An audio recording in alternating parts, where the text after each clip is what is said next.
মাছ মাংস খেতে যদি একদমই ভালো না লাগে, একবার এই রেসিপিটা বানিয়ে খেয়ে দেখতে পারো। খাবার টেবিলে এই রেসিপিটা থাকলে অন্য কোনো তরকারির প্রয়োজনই হয় না। তো আজকের এই লোভনীয় রেসিপিটা বানানোর জন্য লাগবে মাত্র 2টি ডিম আর তার সঙ্গে 5টি ছোট সাইজের আলু। এখানে আলু আর ডিমের পরিমাণটা নিজেদের প্রয়োজন বুঝে কম বা বেশি করে নিতে পারো। এবার এই আলুগুলোকে অল্প করে একটু কেটে নিয়ে তারপর প্রেসার কুকারে দিয়ে দিচ্ছি, আর দিতে হবে জল।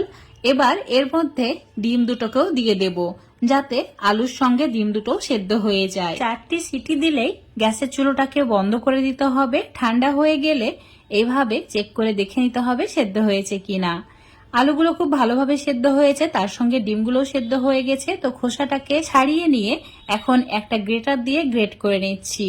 আলু আর ডিম একসঙ্গে গ্রেট করে নিতে হবে। তারপর এর মধ্যে দিতে হবে লঙ্কা কুচি। এখানে 3টি কাঁচা লঙ্কা ছোট ছোট করে কেটে নিয়ে অ্যাড করেছি। তার সঙ্গে দিয়েছি একটা ছোট সাইজের পেঁয়াজকে ছোট করে কেটে নিয়ে, অল্প একটু হলুদ গুঁড়ো, আর দিয়েছি জিরে গুঁড়ো, ধনে গুঁড়ো, লঙ্কা গুঁড়ো, স্বাদ মতো নুন, আর তার সঙ্গে অল্প একটু গরম মশলার গুঁড়ো।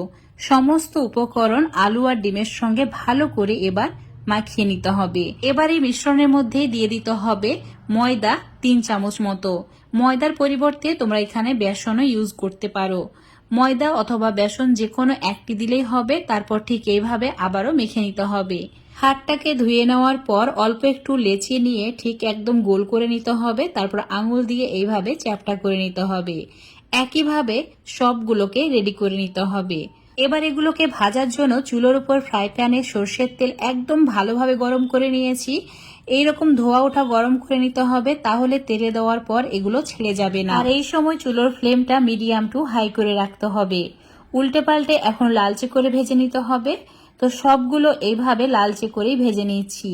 এগুলো টমেটো সস বা যে কোনো চাটনির সঙ্গে খেতে এত বেশি সুস্বাদু হয় যে সন্ধ্যাবেলায় স্ন্যাক্স হিসাবেও খাওয়া যায়। যেহেতু আমরা রান্না করব, তাই ফ্রাই প্যানের মধ্যে যে ভাজা তেলটা ছিল সেখান থেকে 3 চামচ মতো তেল নিয়েছি।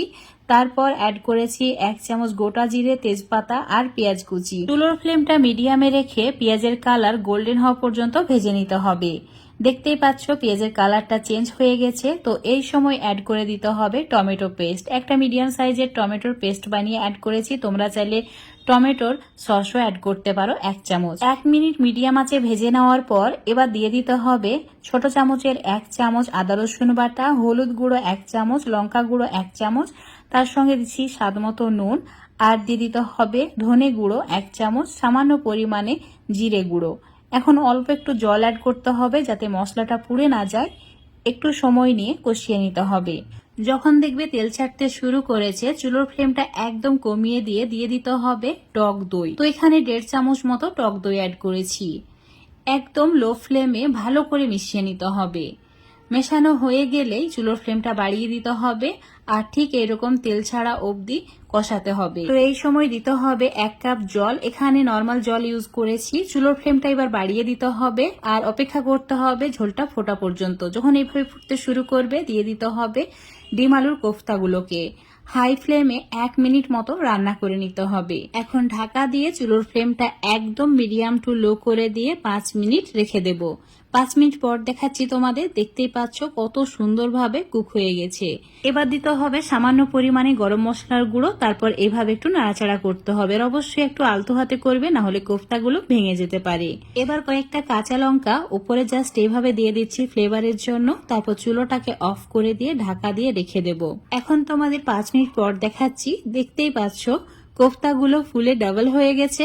ওপর থেকে অল্প একটু ধনেপাতা ছড়িয়ে দিয়েছি দেখার সৌন্দর্যের জন্য। এই দারুণ সুস্বাদু রেসিপিটা ভাতের ওপরে থাকলে অন্য কোনো তরকারির প্রয়োজন হয় না। আজকের এই রেসিপিটা ভালো লাগলে অবশ্যই লাইক, শেয়ার, কমেন্ট করে দেবে। আর অবশ্যই বাড়িতে এইভাবে একবার ট্রাই করে দেখবে।